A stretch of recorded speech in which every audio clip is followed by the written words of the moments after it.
which is always nourishing for the soul, isn't it?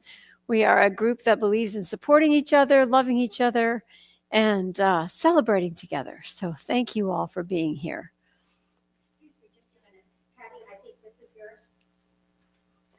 She thought maybe you might be missing it. That's okay. She's got one. Yeah, we're good.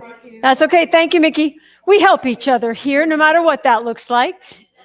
So we have a great morning set up this morning. We've got some fabulous music. We have Jeff on the keyboards, and you know by the guitar that we're welcoming back Janelle. And our practitioner on platform is Patty Powers. You know, if you really want to know if this stuff works, talk to one of the practitioners. Have them tell you a little story about something that's demonstrated in their lives. Something maybe that they did prayer work for themselves or someone else that then showed up. Because then you'll know that it applies to you too.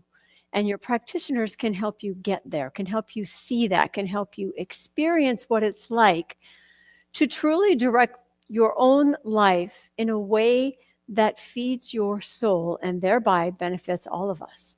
So talk to your practitioners, have a moment with them, take a few minutes after service and tap them on the shoulder, get a little prayer support, or leave us a note in the box and we'll take that into prayer for the week for yourself or someone else. It's truly a gift you can give yourself. All right, so we have a song to start with, yes? So I'm going to invite you to get the words out of your program for Spirit is in this place. If you don't know them already, let's stand up and sing, shall we?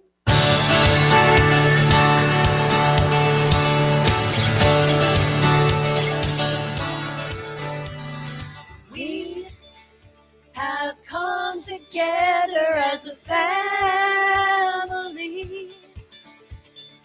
We have come here as we are. We have come with arms wide open.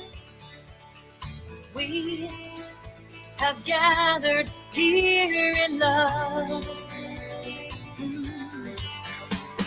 Spirit is in this, Spirit is in this place. Spirit is in this, Spirit is in this place. Spirit is in this, Spirit is in this place. Raise the roof with shouts of praise. Spirit in this place.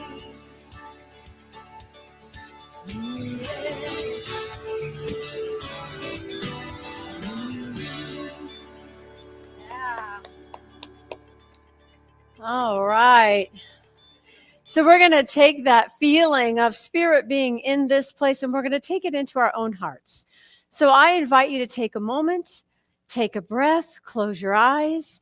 Let the sound of the bowl bring you to that heart space within.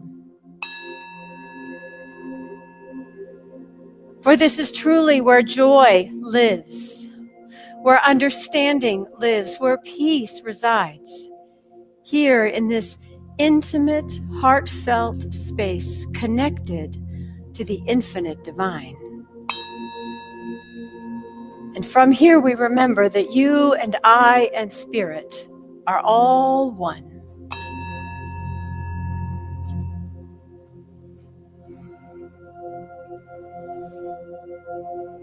And in this oneness, we just take a deep breath and relax. And know that where we are right now is the perfect place for us to be. That no matter where we go, where we are, God is there with us.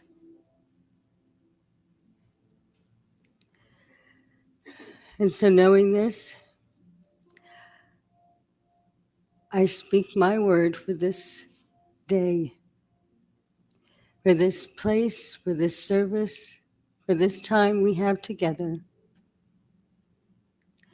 Knowing that our time is happy, and joyful, and blessed. knowing that only good is here with us today.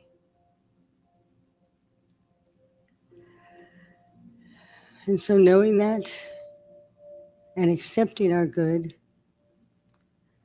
I release these words so we can start our day. And we say together, and so it is. Good morning. My reading today is from the Science Mind magazine, which if you don't have it, you should get it. I have a stack of them and I love them. And it's called Availability. In metaphysical teachings, one of the most difficult concepts to understand is the availability of God, the nearness of God, the inner presence of God. For me, it's very easy to contemplate a God presence when I think about the stars and planets. Like many people, I find it is difficult not to believe that a power greater than we are is inherent in this beauty. Yet when it comes to ourselves, we tend to leave ourselves out of the evidence of God expressing. Why do we grapple with the idea that we are, like the stars, also evident of God experiencing itself? If you are part of God experiencing itself, why, you may ask, do you feel so bad? If you are able to question the bad, why not consider the good as well? Can you make time to be still and forget the bad long enough to feel the good within you? The availability of God is amazing for answering these questions. Sometimes the answers are so subtle we miss them. So we must prepare ourselves to be receptive, to be aware, and to live with the idea that we really are God experiencing itself. Feel the power and the thrill of your very being responding to this reality. And now please welcome up Janelle. Thank you.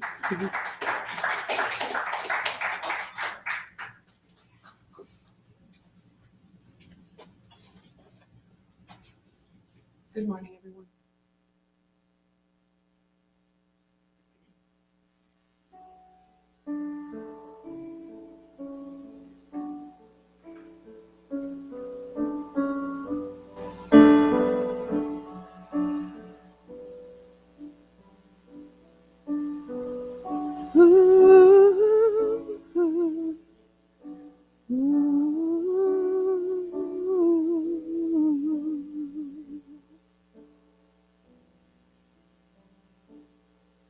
Oh, say, can you see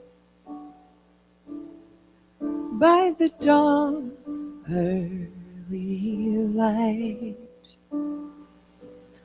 Oh, beautiful for spacious skies, for amber waves of grain, for purple mountains, majesty by the dawn's early light. What so proudly we hail at the twilight's last gleaming. America, America, God shed his grace on thee, and ground thy good with brotherhood from sea to shining sea. 'Cause mine eyes have seen the glory, glory, glory. Mine eyes have seen the glory, glory, glory. Glory, glory, hallelujah. Glory, glory, hallelujah. Glory, glory, hallelujah. His truth is marching on to my country. 'Tis of thee, sweet land of liberty. Of thee I sing from every mountainside, from every mountainside, from every mountainside. Our flag is still there. Oh, say does that star-spangled banner yet wave? Oh, the land of the free, this land is our land. Oh, the land of the free, this land is their land. Oh, the land of the free and the home of the Americans. Americans, God shed his grace on Americans.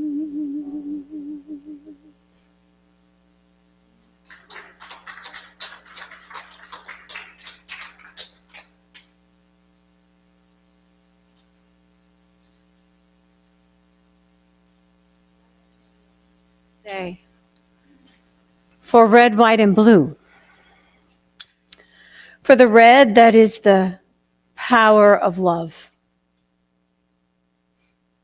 For the white, that is the light of understanding. And for the blue, that is the living waters of the ocean and the infinite sky that speaks to us of unending possibilities. For that is truly who we are, here and anywhere we are in the world. So today, we start a new month. And the theme this month is sky, shore, and sea. And we associate summertime with playing at the beach, playing with each other, family get-togethers, traveling with friends. And this year, it's a time to dive deep and to soar high. So we're going to be doing a lot of exploration of what it means to ground yourself, to raise your voices and your hearts and your minds to the sky, all while looking for treasures just like we look for seashells on the beach. It's Pick a Page, which normally would have been last week, but I wasn't here. And I'm going to start by reading my first choice on my essays page because it suits what we were just hearing and singing and I think feeling. This is from an essay by Anne Lamott. And she brings to our attention when a lot of difficult and chaotic things are going on all at once. It is to protect something fragile and beautiful that is trying to get itself born. This 4th, my friends and I will celebrate the land that embraces political marches and rallies, the ones so far and the ones still to come. This is we the people, and that is the ultimate and most profound aspect of America. We're going to keep showing up and talking about what needs to be done and what is possible right now. We give some money if we can to food banks, to a congressional candidate in a swing district, an immigrant rights organization, the ACLU, Project Hope. We steady ourselves for whatever the future might hold. Left foot, right foot, left foot, breathe. Yes, things can be god-awful in so many ways, but we can't go limp. I remember George Carlin as saying, "There are nights when the wolves are silent and only the moon howls." And that night is now. We are the moon shining in the dark. We have begun to howl as one as this new thing is getting itself born. I'll see you on the 4th. I'll be smiling, overeating, and celebrating this great land, the home of the brave. I think what's really important to recognize right now is that while it's true there are a lot of repercussions for the political turmoil that's going on in the country.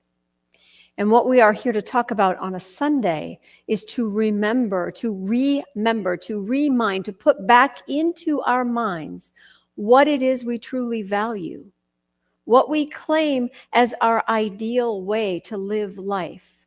When we say we are for things and against nothing, we're not saying that we don't stand against injustice. We stand for justice.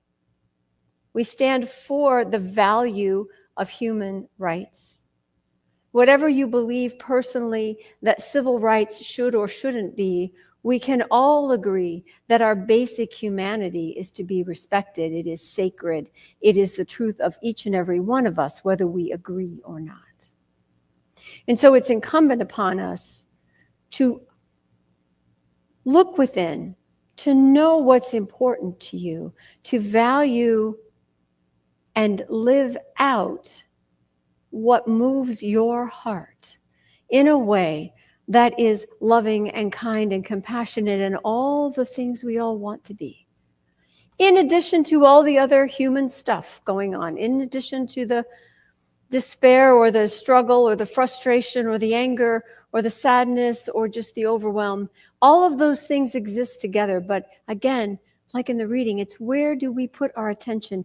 Can we pause worrying and thinking about what weighs on us long enough to also recognize the power within us, the love within us, the light of understanding that we know for ourselves and that we share with each other by the way that we live? Can we remember that there are infinite ways forward no matter what the situation, no matter how it looks? So I dress this way today on purpose. First of all, there's a potluck, and it's a 4th of July weekend, and normally, you'd go to a picnic or something, and I thought, and you might look at me and think, well, she was on vacation. She's not ready to put on those dress-up Sunday clothes, and that's partly true. But if you thought that was the only reason, you'd actually be missing the depth of the story. Because I chose these clothes on purpose. First of all, they're new sandals, and they're cute, and they're comfortable. My mother, the minister, used to say, change your hair, change your life, change your shoes, change your life. It's the same thing. But the idea is that it doesn't matter what I'm wearing. What matters is where I'm walking. And I'm wearing these earrings, this pair of earrings. I love them. They don't match each other exactly. They have the same elements. They have little blue and green glass balls. They have silver hoops, but they're hung in a different order. They don't look the same. They don't match, but they belong together. We belong together. We don't have to look alike, think alike, speak alike, even believe alike. We just have to remember that we belong together. So next time you find yourself making a judgment about someone who looks or dresses a certain way, ask yourself, do you know the whole story? And by the way, the answer to that question is always no. I don't know the whole story. Therefore, let me be open to what might be there, what might be happening, what might be intentional, what might have been accidental. It keeps us from taking everything so personally, and it reminds us to stay open. We get so much further when we stay open. All right, so this is the way Pick a Page works if you're new to it. I have 3 source materials. I have 2 books. One is Ernest Holmes and Willis Kinnear, A New Design for Living. So these are Science of Mind writings. I have a book called Pearls of Wisdom about Ralph Waldo Emerson, who was one of Holmes's main inspirations. And this time I have a series of essays and quotes and memes and things that I collect that have to do with understanding our spirituality in terms of the current day and where we are right now, or where we are at any given moment. So 1, 2, or 3. So the way this works is you call out a number and pick a source material, and then you call out a page number. Okay. And some of us really like this game. And then I go to that page and see what it is we're talking about today. All right, it starts with a quote. All things are double, one against another. Tit for tat, an eye for an eye, a tooth for a tooth. Give, and it shall be given you. He that waters shall be watered himself. What you will have, quotes God, pay for it and take it. This is the law of laws, which the pulpit, the Senate, and the college deny. Emerson goes on to say, it's hourly preached in all markets and workshops, in flights of proverbs whose teaching is true, as omnipresent as that of birds and flies. Men shut their eyes to this law, thinking they can get something for nothing, and often brag of their skill to accomplish this. But sooner or later, they realize the fallacy of such a belief. Even though the Senate and the colleges, which is a quote from Emerson, have ignored this omnipresent law, it is evident to every thinking person. Bottom line, what you put out comes back to you. We do live in a material, relative world that is based on transactions, right? You pay for something, you get something in return. But on the spiritual level, we first must remember that we are eligible to receive everything. We are already deserving, already good enough, already in our right place. And our obligation, so to speak, is not so much that we have to pay for everything we get with hard work and struggle and sweat and suffering, but that we are part of an energetic pool, so to speak, that we all contribute to. And so by being light, by being love, by expressing joy, we are in fact contributing to the overall tone of life itself. So yes, there is a give and a take. Yes, there is an exchange, but we may not see it one for one. It's not like, I'm so nice to you, Jeff, so you're so nice to me. I am so nice to Jeff, and he is usually so nice to me too. No, always, always. But what it also means is that Jeff goes out into the world and is nice to other people too, because he has been filled up. This is how it works. I may be of service to someone or something. I may not get anything in return that day or for that transaction. But I guarantee that it will come back to me down the road. I will pay something forward when a kindness has been shown me. That's human nature. That's the truth of who we are, when we let all of the other stuff get out of the way. All right, 1, 2, or 3? 3. Pick a number between 2 and 9.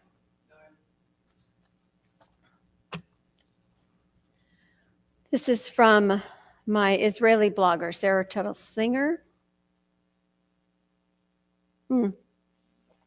She posted it. It's from a rabbi whose name I didn't write down. Weeping may linger for the night, but joy comes in the morning. We know there is weeping this night. We are also assured that there will be a morning, a sunrise, a humanity rise. Many have said with an air of the ominous, this is just the beginning, and that's true.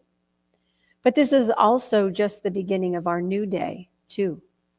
Just the beginning of the story we will tell about how dark it became when cruelty and greed won the day, and how we learned to find each other again, how we worked hard to turn the corner from darkness to light, and how through the courage of the many and the wisdom of the elders and the imagination of the children and the love that inherently courses through all people, how joy came again in the morning. How we had no choice but to reimagine our country as a land of love and safety and inclusion and compassion and justice and gentleness, and prosperity for all who call it home. How we had no choice because our children were counting on us. That is also the story that is just beginning. May we start writing it tonight. It's going to be freaking epic. We are always at a point of beginning, always. The only thing that changes is what we do with that moment.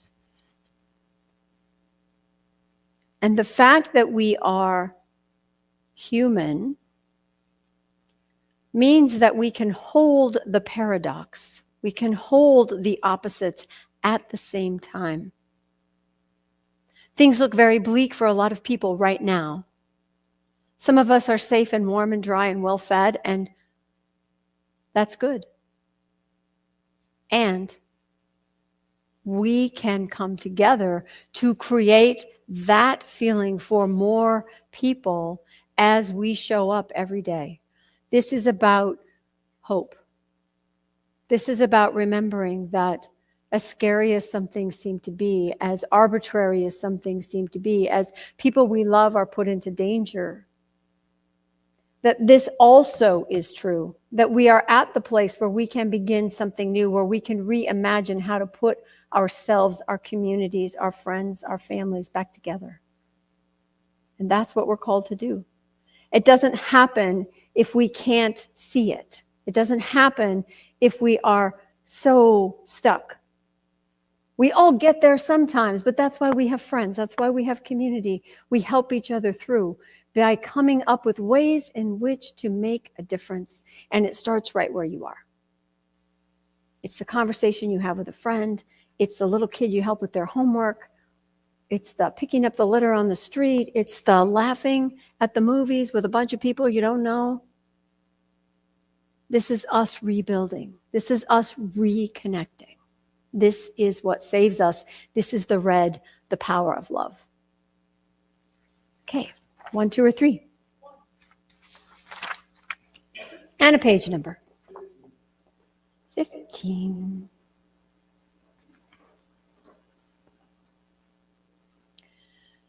Okay. This chapter is called Adventures in Thinking, and it's about the mind and the brain.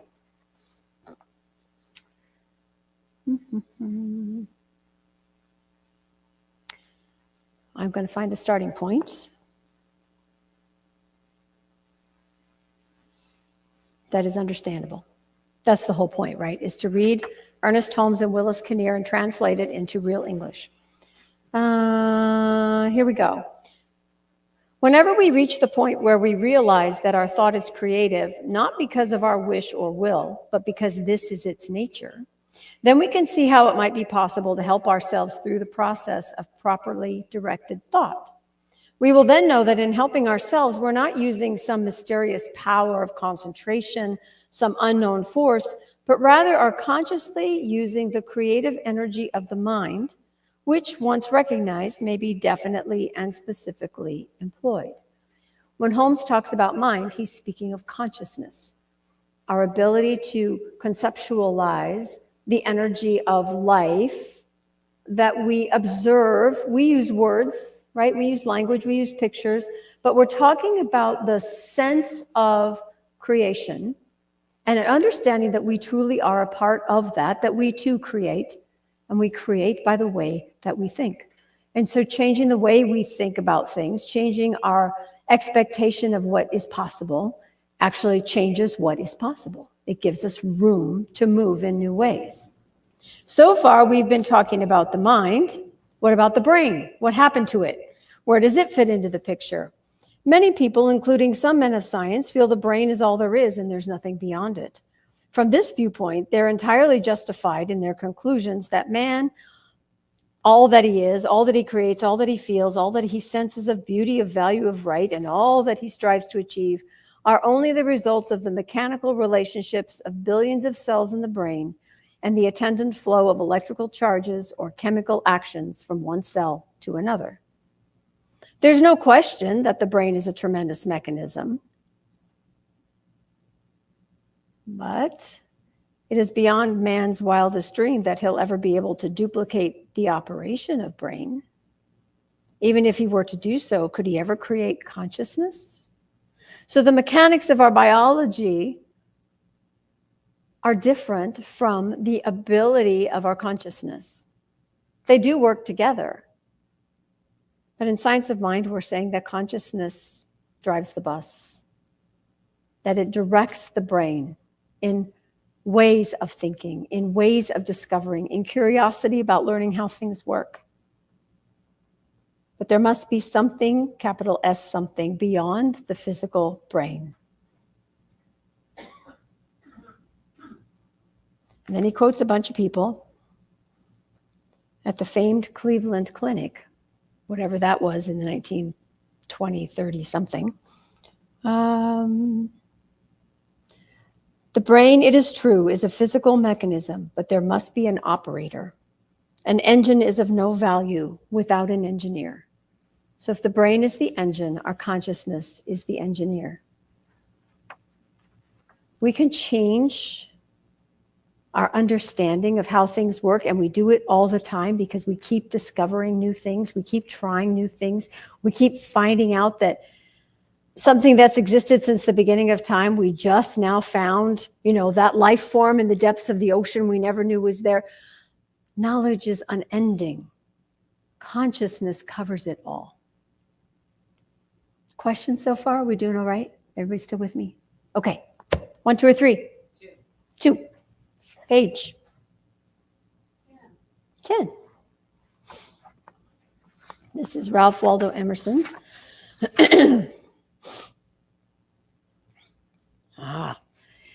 The quote from Emerson is, "There's a time in every man's education when he arrives at the conviction that envy is ignorance, that imitation is suicide, that he must take himself for better or for worse as his portion."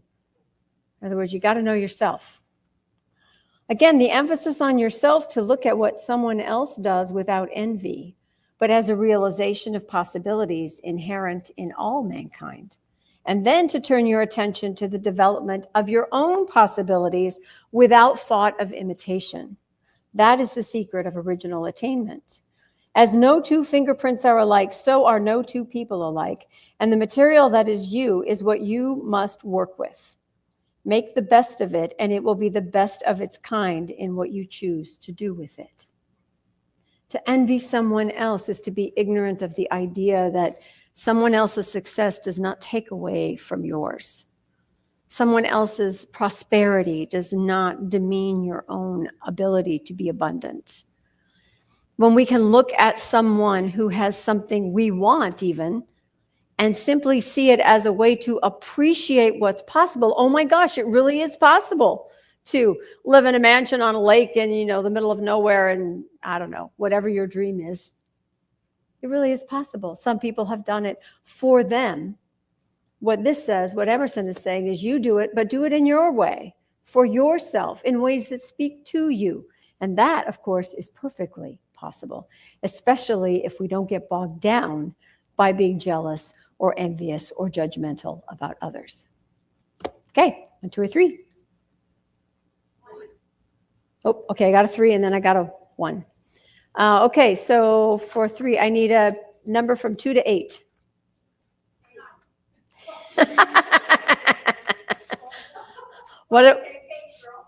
Which one are we picking? 5. Alan Watts. Problems that remain persistently insoluble should always be suspected as questions asked in the wrong way. You're asking the wrong question if there's no solution to it. Isn't that interesting? So what are the kinds of things that we think we don't have answers to? I heard that. I won't say it from up here, but, we think problems are too big, too massive. We don't have any personal power. So the question isn't, how do we solve the political crisis in our country? How do we solve that cancer diagnosis for our relative? How do we change what's happening to the oceans with pollution? If it's too big to do anything with, if there doesn't seem to be an answer, We need to change the question. And it doesn't mean that we won't get to an answer for all of it. But if we change the question, we open up possibilities of ways we can move forward, right? So I don't know the answer to the, whatever they call that big plastic mass that's in the middle of the ocean somewhere from all of our waste.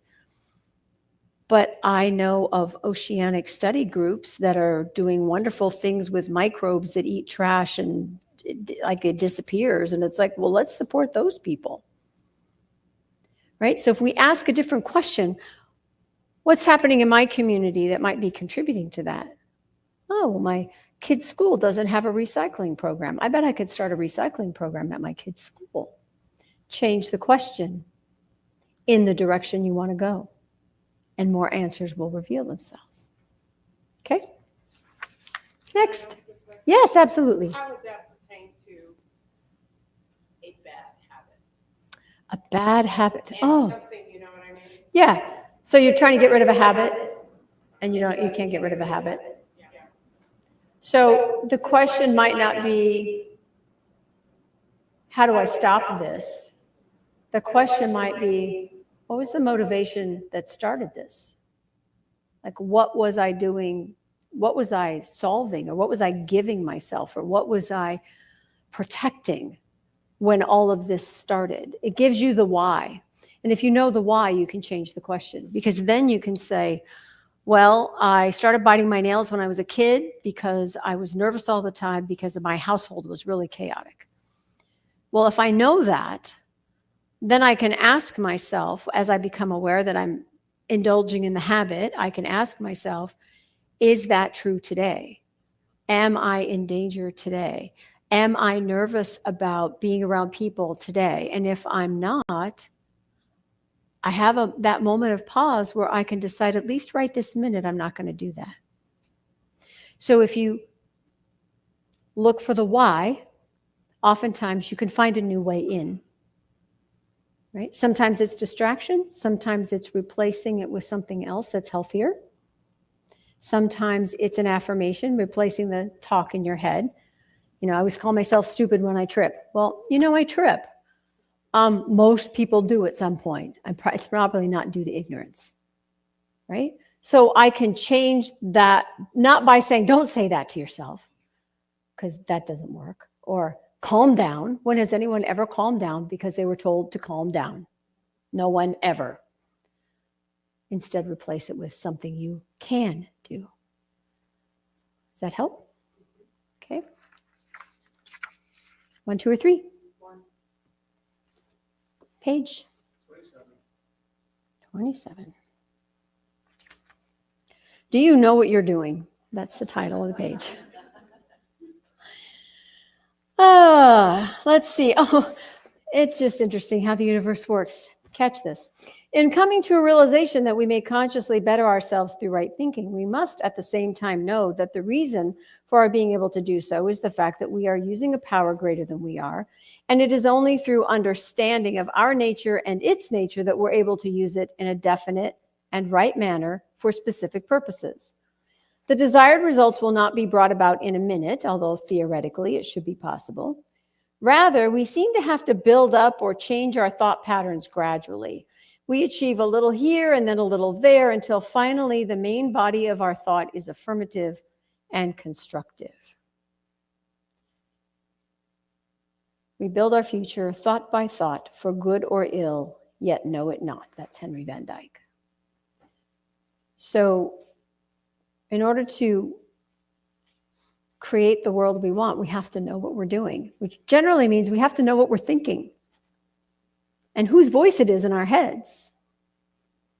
Yeah? Okay. 1, 2, or 3? 2 through 8, not 5. 2.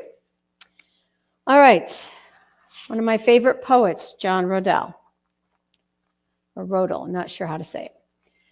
I can't make the world be peaceful. I can't stall tanks from roaring down roads. I can't prevent children from having to hide in bunkers.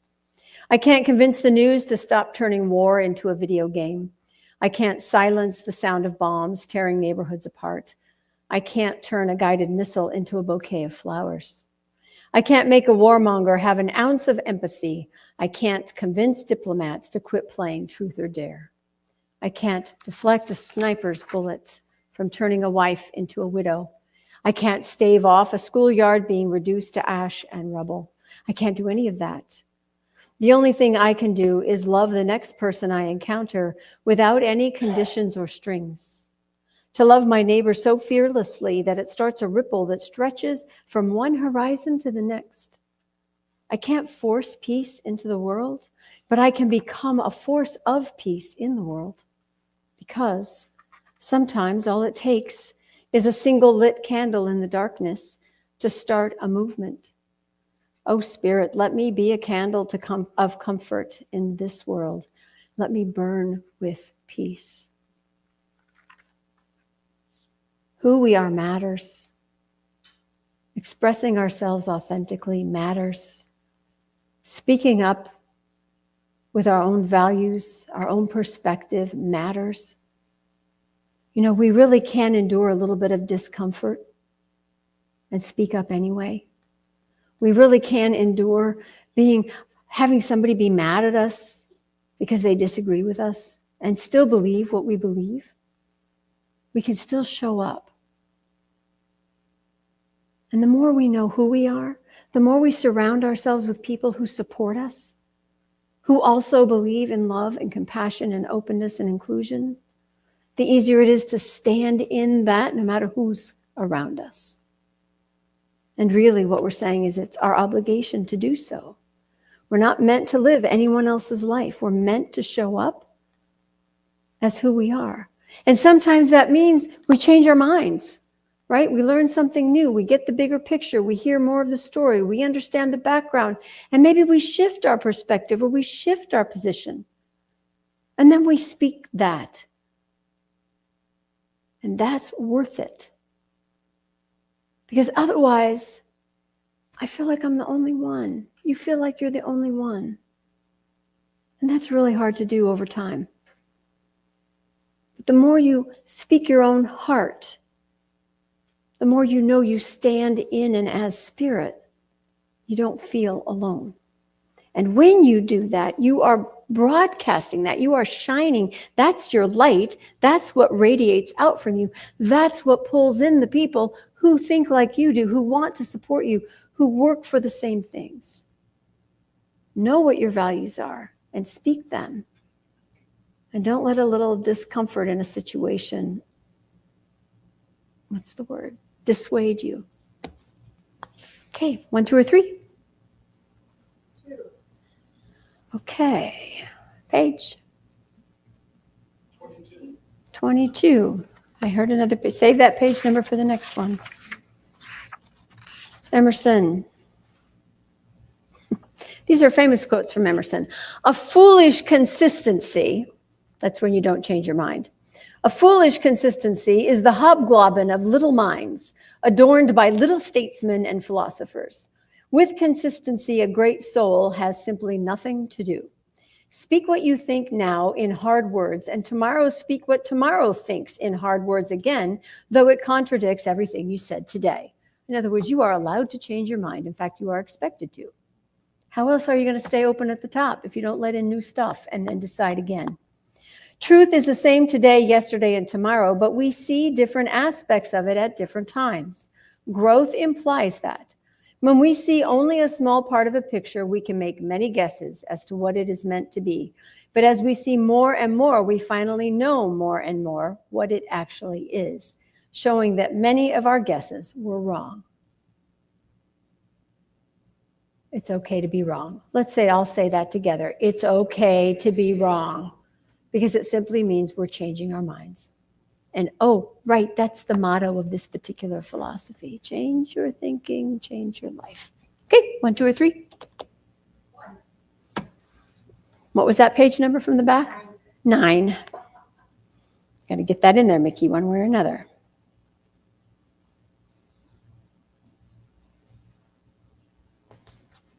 A new outlook. You know, do you notice how this all just kind of one comes up right after the other? What is it we're trying to discover? Are we trying to find what we might have previously overlooked in ordinary everyday things? It would appear that there is much more to learn than meets the eye, although the eye can give us clues and hints about the thing we are seeking. Why did that drop of water, which became a snowflake, develop into a six-pointed structure? Before the drop became a snowflake, something determined the basic shape that would develop. Something determined that the two atoms of hydrogen and one of oxygen, which comprise water, would, when in a suitable atmospheric situation, become a flake with a definite crystalline structure. Water crystallized as snowflake or ice or any crystal in nature provides the physicist with nothing but atoms from which it was built. But when certain atoms are brought together in a regular and orderly manner, a crystal with a definite geometrical form must result. We know that a fertile chicken egg will produce a baby chick. We know that two tiny cells comprised of atoms which are joined together within it will grow into thousands of cells, and in the process of growing, some will become bone, others flesh, others feathers. What is that something back of both the crystal and the chick that takes the atoms and arranges them, joins them together, adding more and more, and finally assembles them into the end result?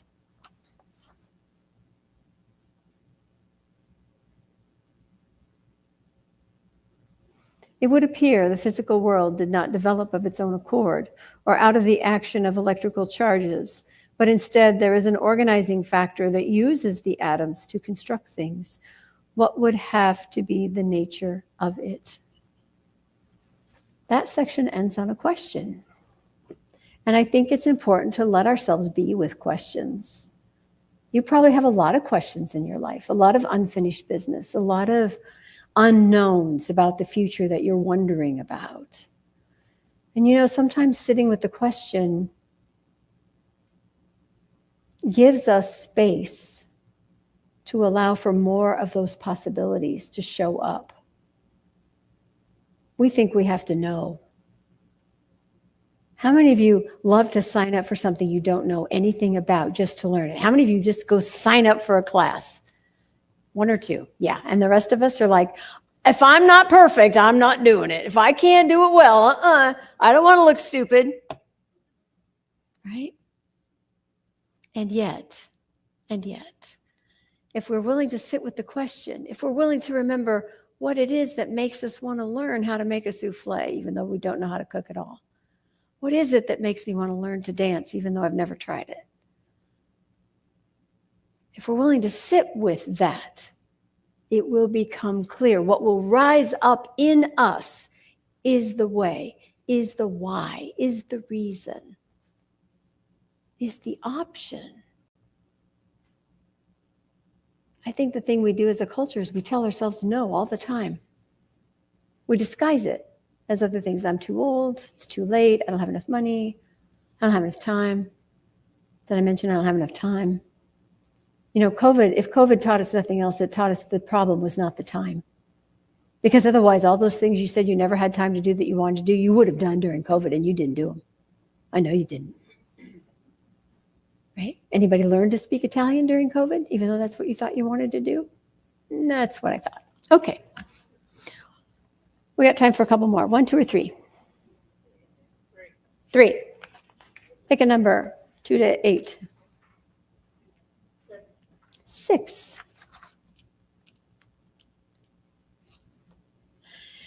Every relationship is a mirror, reflecting the parts of ourselves we have yet to embrace. When we struggle with a partner, we're not merely reacting to their flaws. We are encountering our own unresolved emotions, our own hidden fears. The faults we perceive in another often reveal the places within us that need healing. Instead of resistance, what if we chose awareness? Instead of judgment, what if we chose self-inquiry? True love begins with self-understanding. When we embrace our own imperfections with compassion, we create space for deeper connection, harmony, and growth in our relationships. Look within, and there you will find the key to transformation. That's Deepak Chopra.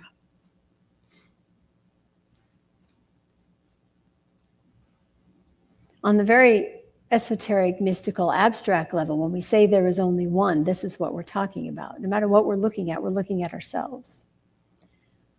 in our culture, to relate everything back to ourselves is seen as selfish or narcissistic. And at its extreme, it can be. This is not always all about us. Sometimes the guy that you're in judgment of because he's a creep is really a creep. Doesn't mean you have to spend time with him, but it does, if you use this, it does give you an opportunity to ask yourself, where do I cross other people's boundaries? Where do I get in someone's space? Where am I a little bit creepy in my attention? Because you probably are somewhere. Ask your friends, they'll tell you. Your real friends will tell you, right? So any relationship is an opportunity to see what it means for us. Not so that we think it's all about us exclusively, but again, that paradox of holding both. If I know myself better, I'm more present for you. And if I understand that what's hooking me in our relationship, why I always get mad when you do blah, blah, blah, blah, blah, if I understand that, I can let that go. I can shift that. I can stop blaming you for making me uncomfortable. Because the truth is, if you don't want to be uncomfortable, you're going to have to heal your own stuff, or else live on a mountaintop all by yourself somewhere, which if you're sitting on a rock is very uncomfortable. So you might as well figure out right here how to make yourself better, how to not blame others. All right, last one. 1, 2, or 3? 3. All right. 2 to 8. Good one to end on. Be a kind voice in this broken-hearted world. Give grace and be ready to receive it. Listen so well that the person you're with can rest in your loving attention. Just for a moment. Be a light. Be a light. Be a light. Namaste.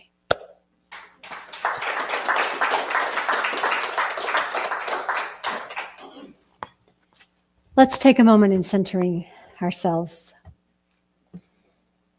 Breathing in and letting go.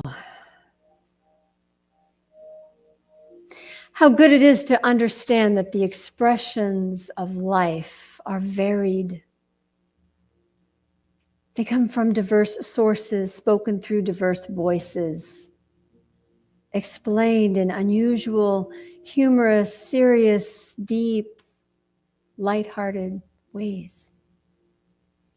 Each pathway getting into another heart, another mind in a way that only works for them. How good it is to remember that the uniqueness that we are is on purpose. It allows us to live our purpose. Because who we are and where we are in this life that we live, in this spiritual realm that we are a part of, is the only truth we have. And it is where our power lies. And so I speak a word that we may all listen more deeply, that we may love out loud, that we may speak our truth, find our courage, show up and stand up for what we believe in. And may we be willing to receive the love and support of others, to allow another to be next to us, to reach out a hand, to offer solace. I speak a word for the recognition and growing awareness of our connection one with another. For this is our true strength. This is how and who and where we love. This is how we heal what is broken. This is how we rebuild what has been torn down. One heart holding hands with another person and another and another and another, forever expanding. From this place of love, I give great thanks, for I know that in love all things are possible. And while that love may sometimes look like opposition or even anger, the true power, the true strength of each heart, of that love that comes from spirit, is one of seeking solution, of recognizing wholeness, of seeing the connection that makes us strong. Love is who we are, and for that I am grateful. For that I am hopeful. For I do expect the good, even here, even now, right here, right now with each of us. It is good and getting better all the time through us, as we stand together, as we know ourselves, as we know the truth of love. It is good, it is very good, for it is truly all of God, and so it is.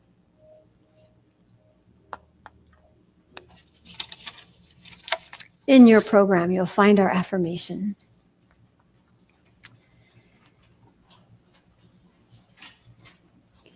You know, the things we read today came from things written almost 100 years ago to last week.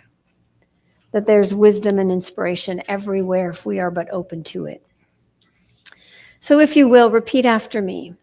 I allow spiritual wisdom to inspire me in all circumstances. I allow spiritual wisdom to inspire me in all circumstances. I choose to stay present as love. I choose to stay present as love. And so it is. All right. At this time, we'll invite Janelle to come back up front and sing some more. Yay! And that was beautiful, Janelle, your first song. That was perfect. Thank you.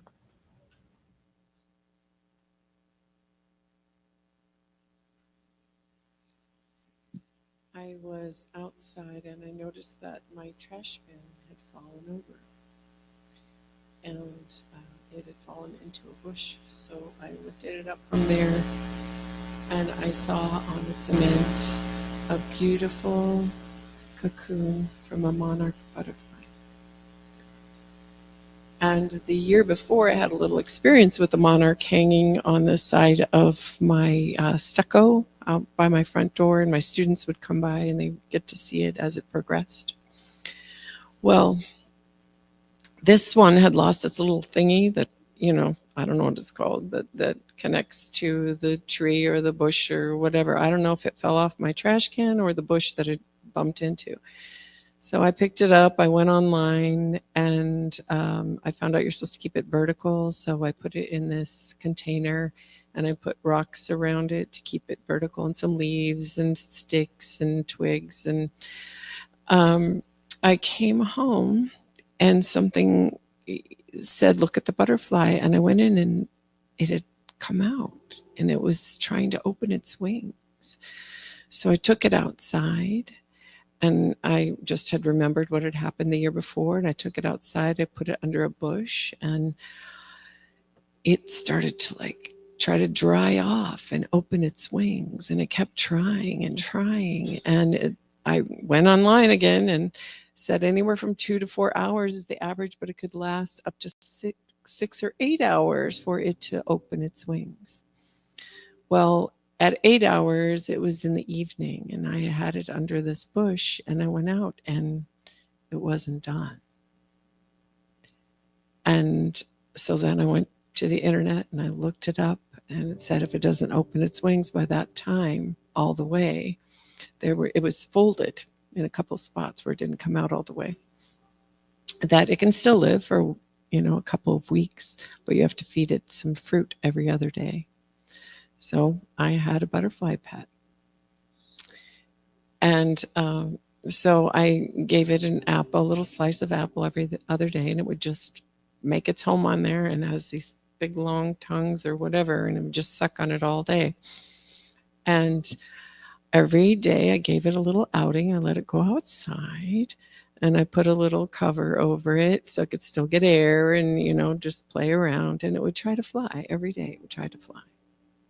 but it would only get this far off the ground.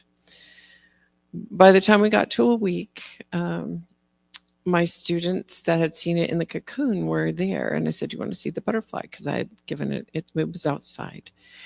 And the butterfly got away and it got into the golf course, because I live on a golf course. And there's a big, like, I don't know, 8-foot fence, and I couldn't get to it. And it kept going. And the wind came up and it flew.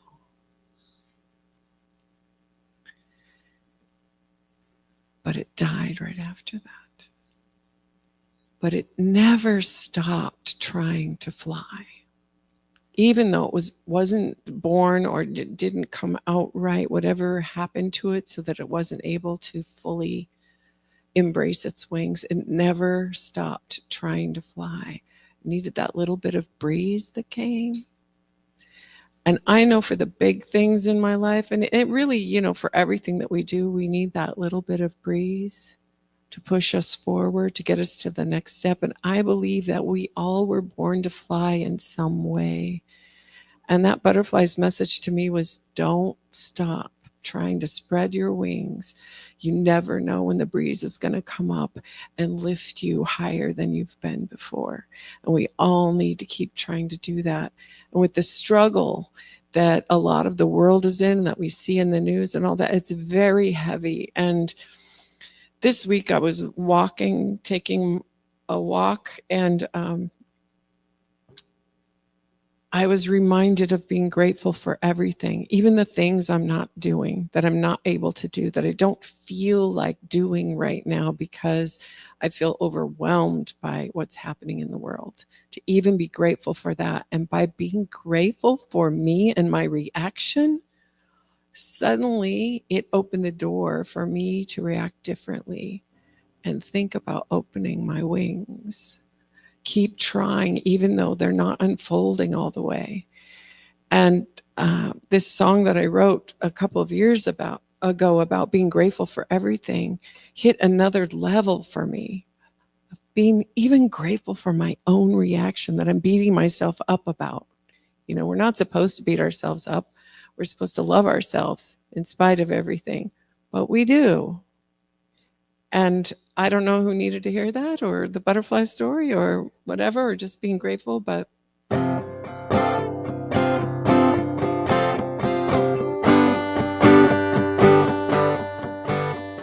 well, I've been hungry and I've been full.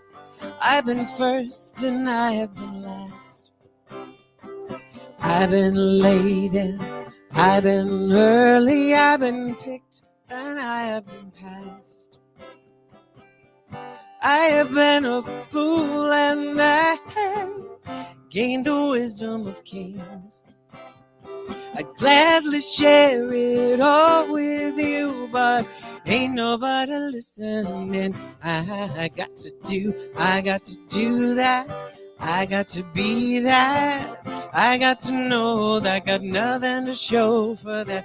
I got to taste that. I got to waste that.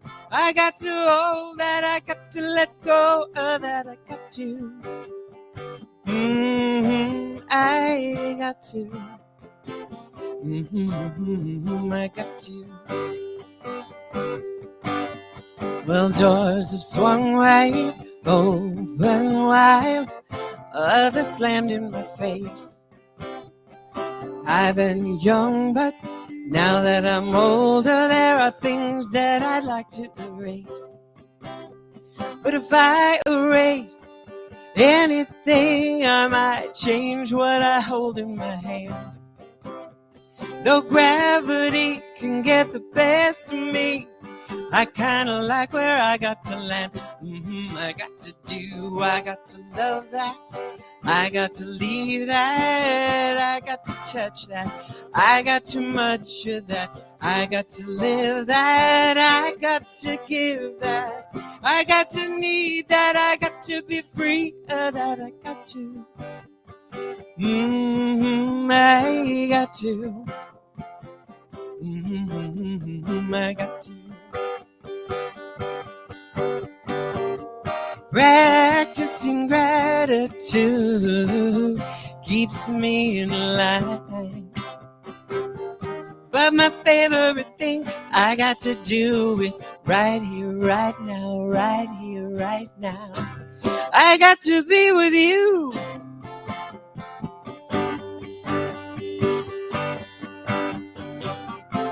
I got to be here right now with you. I got to do this. Well, I got to feel that. I got to see that. I got to hear that. I got to be near that. I got to breathe that. Nothing to sneeze at. Win or lose that. I got to choose that. I got to. Oh, I got to. I got to do this. Thank you.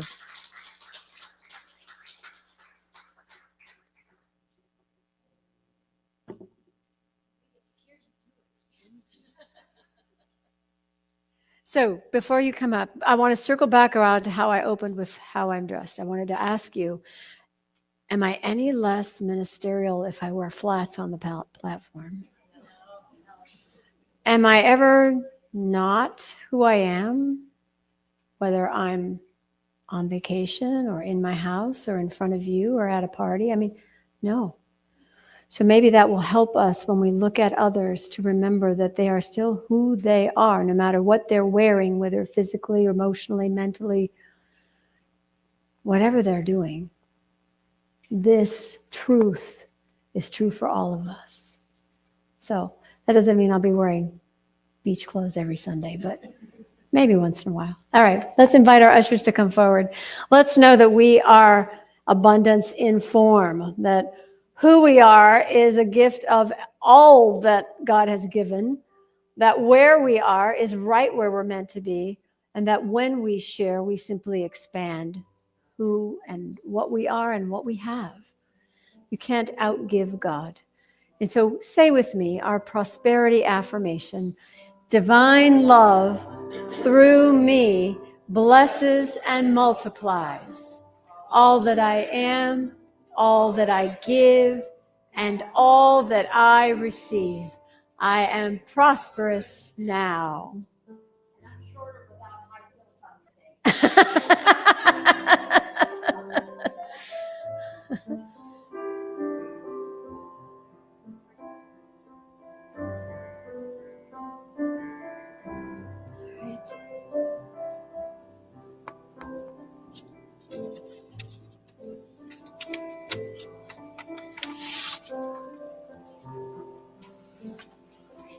And I just realized we never waved to our friends online. So everybody wave to everybody who's joining us.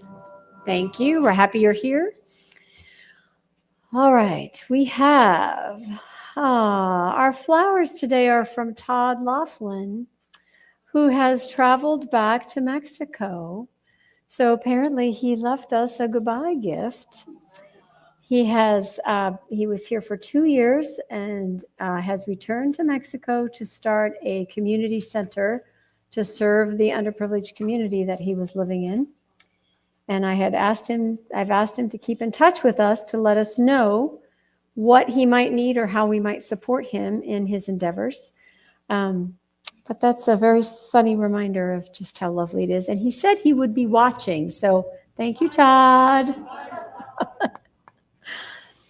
All right, coming up Saturday, July 26th. That's this month, in a few weeks. Reverend Mary's ordination is taking place. Woohoo is right. So we have ministers coming to officiate. We've got friends and family. We have, of course, all of you. And please reach out to anyone that knew Mary back in the day that might want to come and celebrate with us. Saturday the 6th, the service starts at 10:30 in the sanctuary. We'll have a reception afterwards in Holmes Hall.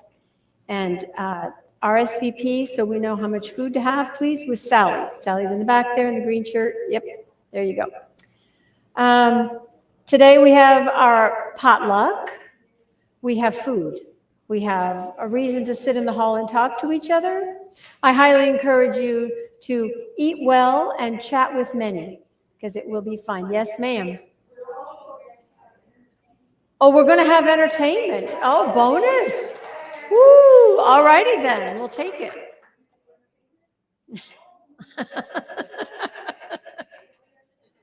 All right. We'll have to be there to see what it is. Oh, yeah. Okay. Okay. All right. Reminder that we have meditation on Wednesday night at 6:30 via Zoom with Nisa. The link is on our website and also in our e-blast. Saturday the 19th, so that's the week before the ordination, we have Reiki Share here in the chapel. And if you have questions on that, please talk to Sue. No, Susan. I'll get it in a minute. I saw Sue, but I meant you. That's just a little bit of lake brain still out there, not quite 100% returned, but it'll be here in a minute. All right, thanks again to our new volunteers working in our AV booth. Everybody clap. Giving Ed a little help back there. And anything else? All right, well, I think we should get to the snacks. So let's stand up, move to the sides, and sing, and we'll go have something to eat.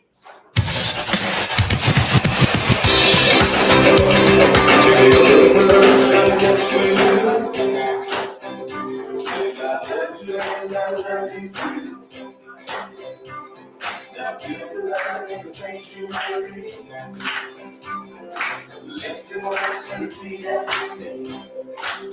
We come together, we come together, we come together, we come together, we come together.